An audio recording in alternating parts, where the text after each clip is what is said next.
kepada adik-adikku yang ada di luar negeri yang saat ini lagi bekerja, khususnya yang mendengar acara ini, karena acara ini juga didengar oleh adik-adik kita semua yang ada di Hong Kong, yang ada di Korea, ada di Kuwait, ada di Saudi.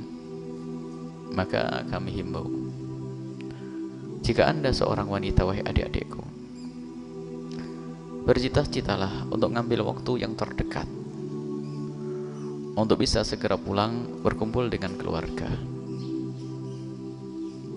Dan Anda harus bersyukur kalau ternyata di saat Anda berada di luar negeri sekalipun Anda masih berhubungan komunikasi dengan dakwah yang semacam ini.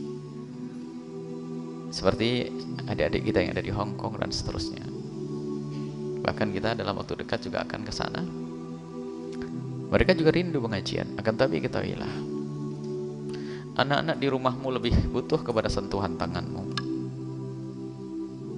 Kehormatan dan kemuliaanmu pun harus kalian perhatikan. Jangan sampai mengejar dunia tapi terhinakan. Ini harus jadi bahan renungan setiap saat untuk adik-adikku yang ada di mana, di luar negeri sana, yang jauh dari orang tua. Kehormatanmu, kemuliaanmu, ketahuilah kebahagiaan yang sesungguhnya adalah di surga nanti. Dan insya Allah kalau kalian dengar ini semuanya, kalau kalian dengar karena Allah, Allah akan buka rezeki di negerimu, bersama keluargamu, bersama suamimu, bersama bapakmu, rezeki yang penuh keberkahan. Karena kalian pulang karena Allah Subhanahu wa ta'ala. Jangan jauh dari orang tua, jangan jauh dari suami, fitnah. Belum lagi, sadarkah kalian anak yang kalian tinggal?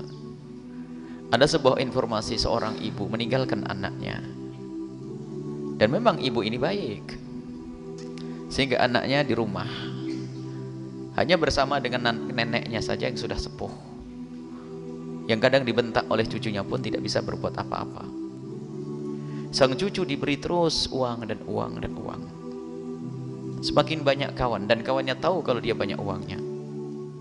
Mulai berkenalan dengan dunia yang tidak baik, mabuk dan seterusnya. Hingga terjadilah suatu ketika percekcokan hingga berani membunuh orang lain. Ibunya ada di mana? Ibunya ada di tempat yang jauh. Bahkan ada seorang anak karena biasa dimanja oleh ibunya dengan pemberian kayak begitu dari luar negeri. Giliran bapaknya, giliran ibunya atau ibunya pulang, kan pengaturan ekonominya kan semakin, kalau dulu kan hanya diberi karena mungkin faktor kangen, faktor sayang, faktor rasa meninggalkan anak, jadi duit diberel-berel begitu saja. Tapi giliran ibunya pulang mulai diatur itu mesti mulai protes karena sang anak tidak punya akhlak, tidak punya pendidikan. Sehingga akhirnya apa? Keluarlah pisau, sehingga ditemukan di sebuah kampung, ibunya harus dijahit dengan 12 jahitan.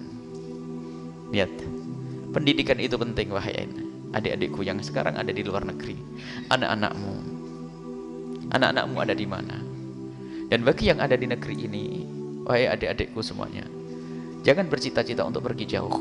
Adapun adik-adik kita yang ada di tempat yang jauh sana, kita doakan semoga Allah menjaga mereka, iman mereka, akhlak mereka, dan semoga Allah segera kembalikan mereka kepada saudara mereka, kepada orang tua mereka, kepada anak-anak mereka, sehingga mereka segera menemukan keindahan di dalam hidup ini. Dan semoga Allah memberikan kecukupan di negeri ini. Dan ketahuilah, rezeki itu sudah ada jatahnya. Kalau jatahmu 1 juta ya 1 juta, jatahmu 10 juta 10 juta. Baik. Kalau tidak ada jatah, biarpun kau ambil di mana tetap tidak ada jatahnya. Orang menganggap jatahnya semakin banyak di negeri orang. Oh enggak. Kalau jatahmu 1 juta, di negeri orang dapat 10 juta, jatahnya 1 juta. Tak-taunya bisa berangkat ke luar negeri dapat jatah 10 juta, naik. Oh enggak naik, tetap jatahmu 1 juta. Kenapa? Dikirim ke anak pun enggak jadi apa-apa, dipakai untuk mabuk seterusnya. Tetap yang utuh adalah 1 juta. Maka lebihnya itu tetap jadi neraka nanti. Jatahnya jatah sudah. Maka ambillah jatah dengan kemuliaan. Bagi yang ada di negeri, di rumah, wahai adik-adikku semuanya, khusus adik putri, ketahuilah, jual es teh di pasar lebih mulia daripada harus jauh dari orang tua dan keluarga.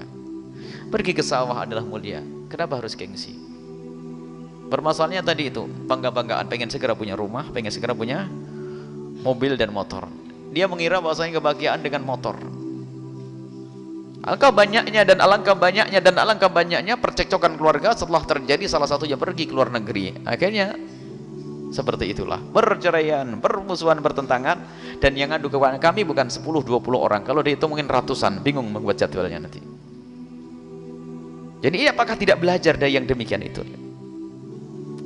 Jadi ada, karena apa? Mohon maaf, suami misalnya